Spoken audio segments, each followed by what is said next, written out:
नमस्कार दोस्तों, स्वागत है आप लोगों का मेरे चैनल में। आज हम लोग शुरू करेंगे एक नई कहानी और इस कहानी का नाम है फ्रेंडशिप और ये है हमारा इसका पार्ट 1। तो चलिए देखते हैं इस कहानी में हमें क्या बताया जा रहा है। तो बहुत ही ध्यान से आप लोग देखिएगा कि कैसे मैं एक एक शब्द को पढ़ रही हूँ और उसको हिंदी में बता बता के समझा रही हूँ।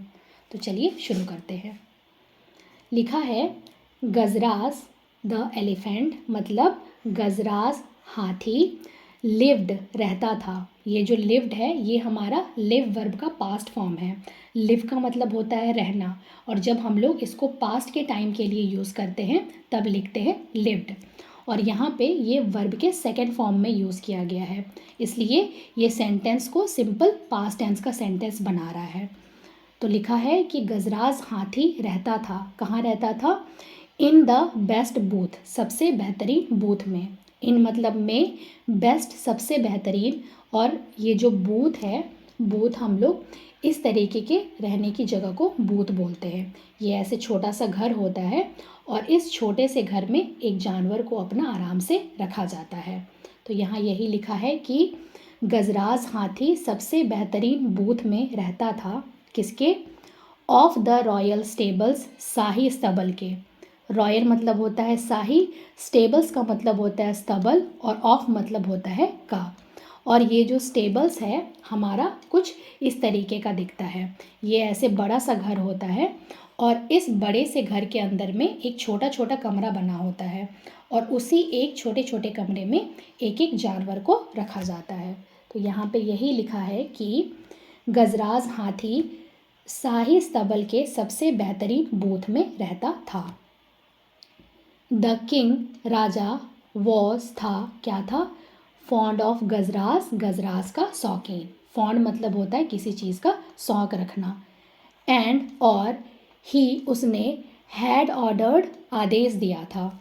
ये जो ऑर्डर्ड है ये हमारा ऑर्डर वर्ब का पास्ट फॉर्म है। ऑर्डर का मतलब होता है आदेश देना, और जब हम लोग इसको पास्ट के टाइम के लिए यूज़ करते हैं तब लिखते हैं ऑर्डर्ड। और यहाँ पे ये वर्ब के थर्ड फॉर्म में हैड के साथ यूज़ किया गया है, इसलिए ये सेंटेंस को पास्ट परफेक्ट टेंस का सेंटेंस बना रहा है। तो लिखा है कि उसने आदेश दिया था दैट कि द एलिफेंट, हाथी, शुड बी, की जानी चाहिए, वेल, अच्छे से, लुक्ड आफ्टर, देखभाल, यानी हाथी की बहुत अच्छे से देखभाल की जानी चाहिए।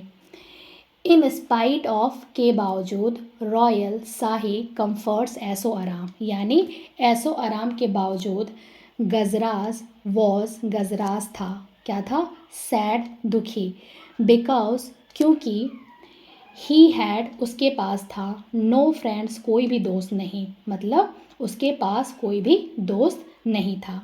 अब यहाँ पे ये सब्जेक्ट ही के लिए वर्ब हैड को यूज़ किया गया है, और जब भी हम लोग सब्जेक्ट के लिए हैड को यूज़ करते हैं तो वो हमें ये बताता है कि उसके पास वो चीज़ पास्ट में थी।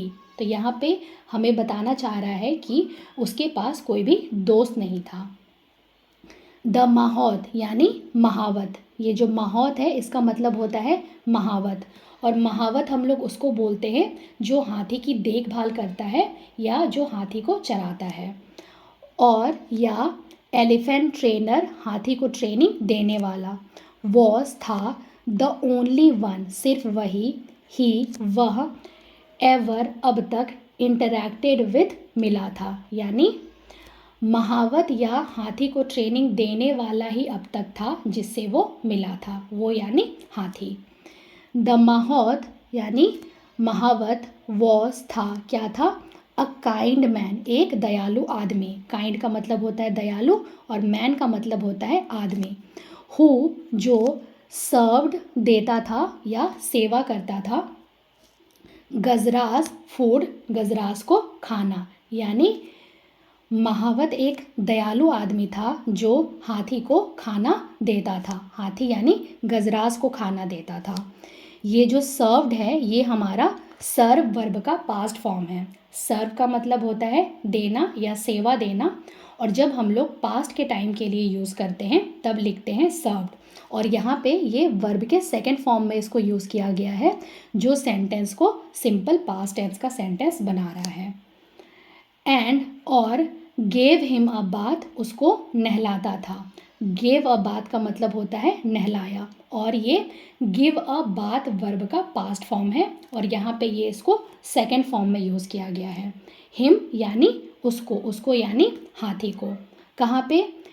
इन द एलिफेंट पॉन्ड, यानी हाथी के तालाब में। इन मतलब में, एलिफेंट मतलब हाथी, पॉन्ड मतलब तालाब। डेली यानी रोज, यानी महावत एक दयालु आदमी था जो हाथी को खाना देता था और उसको हाथी के तालाब में रोज नहलाता था। ही वॉज, वह था, क्या था? अ गुड, एक अच्छा, केयर टेकर, देखभाल करने वाला। केयर टेकर का मतलब होता है देखभाल करने वाला।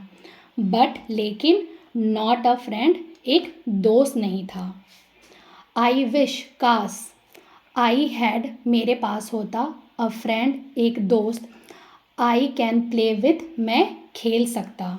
थॉट गजराज, गजराज सोचा, यानी गजराज सोचता है कि काश मेरे पास एक दोस्त होता, मैं खेल सकता। तो ये थी हमारी आज की स्टोरी। मुझे उम्मीद है आप लोगों को स्टोरी समझ आई होगी। हम लोग मिलते हैं इसके नेक्स्ट पार्ट में। तब तक के लिए have a good day and thank you so much.